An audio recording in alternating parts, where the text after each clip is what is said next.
এই মিথ্যাবাদীর লাশে কেউ হাত দিবেন না। এই মহিলা একটা মিথ্যাবাদী, আমার মা একটা মিথ্যাবাদী।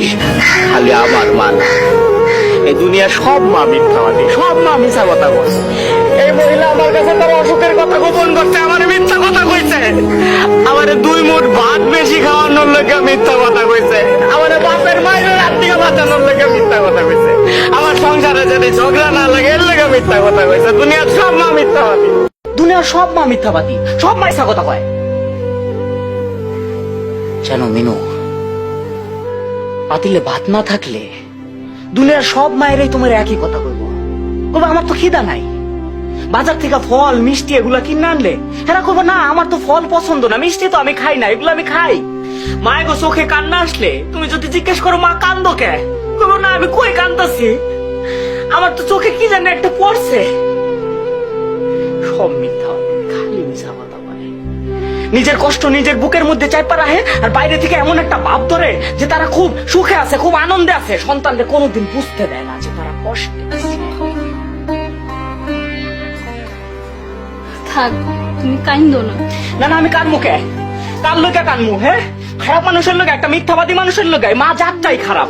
তারা স্বার্থ বোঝে না, তারা অর্থ বোঝে না, তারা লোভ বোঝে না, তারা শুধু বোঝে নিজের স্বার্থ।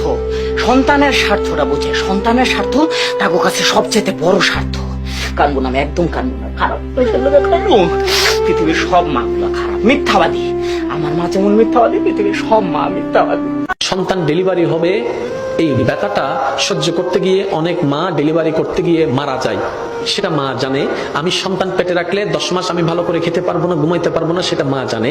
তারপরে সন্তান পেটে নেওয়ার জন্য মা দ্বিধাবোধ করে না, দ্বিমত পোষণ করে না। ডেলিভারির সময় মা মারা যাওয়ার সম্ভাবনা 80%, সেটা মা জানে। ব্যথা সহ্য করার মতো না, সেটা মা জানে। তারপর মা হাসি মুখে সন্তান পেটে নিচ্ছে, ডেলিভারির জন্য প্রস্তুতি নিচ্ছে। এবার মাকে জিজ্ঞেস করলাম, মা তুমি না সেই মা সামান্য একটা সুইয়ের ব্যথার জন্য তুমি চিৎকার করে উঠেছিলা? তুমি না সেই মা সামান্য একটা তেলাপোকা দেখলে লাভ দিতা? তুমি না সেই মা টিকটিকি দেখলে এদিক থেকে ওদিকে দৌড় দিতা? তুমি না সেই মা অন্ধকারে তুমি বসতে পারতা না ভয়ের জন্য? আজকে তুমি নিজের জানের রিস্ক নিয়ে নিলা। তখন মা উত্তর দেয়, সন্তানের চেহারাটা এক নজর দেখার জন্য, সন্তানের চেহারাটা এক নজর দেখার জন্য। এবার ডাক্তার যখন এমন পরিস্থিতিতে চলে গেল, মা হয়তো মা বাঁচবে না হয় সন্তান বাঁচবে, এমন একটা ক্রিটিক্যাল পরিস্থিতির মধ্যে যখন চলে গেল, ডাক্তার এবার আসলো অভিভাবকদের কাছে, আপনারা বন সাইন দেন, আমরা অপারেশন থিয়েটারে ঢুকাবো। এখন আপনারাই সিদ্ধান্ত নেন, কাকে বাঁচাবো, মাকে বাঁচাবো নাকি সন্তানকে বাঁচাবো? একে জিজ্ঞেস করে এ বলে যে মাকে বাঁচাও, ও বলে যে মাকে বাঁচাও, ও বলে যে মাকে বাঁচাও, ও বলে যে মাকে বাঁচাও। কারণ সবার মাথার চিন্তা, মা যদি বেঁচে থাকে সন্তান আবার আসবে, মা যদি বেঁচে থাকে সন্তান আবার আসবে। সবার একটি কথা, মাকে বাঁচাও, মাকে বাঁচাও, মাকে বাঁচাও। এবার ডাক্তার কৌতূহল বশত মাকে একবার জিজ্ঞেস করলো, সবাই বলছে মাকে বাঁচাতে, একটু আপনি বলেন না আমরা এই দুইজনের ভিতর কাকে বাঁচাবো, আপনাকে বাঁচাবো নাকি সন্তানকে বাঁচাবো? তখন মা, একমাত্র মা, সে উত্তর দেয়, একমাত্র মা তখন চিৎকার করে বলে, ডাক্তার আমার সন্তানকে বাঁচান, আমার সন্তানকে বাঁচান, আমার সন্তানকে বাঁচান। ডাক্তার অবাক হয়ে তাকায় রইল। সবাই বলছে আপনার কথা, আপনি বেঁচে থাকলে তো সন্তান আরেকটা আসবে, আপনি কেন সন্তানের কথা বলছেন? এবার মা 2 চোখের পানি ছেড়ে দিয়ে বলে, আমি তো দেখেছি সূর্য কেমন, আমার সন্তান তো এখনো দেখেনি। আমি তো চাঁদকে দেখেছি, আমার মা সন্তান তো চাঁদকে দেখেনি।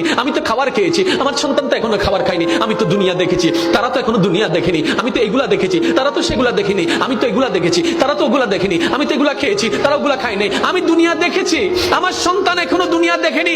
ডাক্তার আমার আর দুনিয়া দেখার দরকার নাই, আমার সন্তানকে দুনিয়া দেখার ব্যবস্থা করে দেন, আমার সন্তানকে দুনিয়া দেখার ব্যবস্থা করে দেন।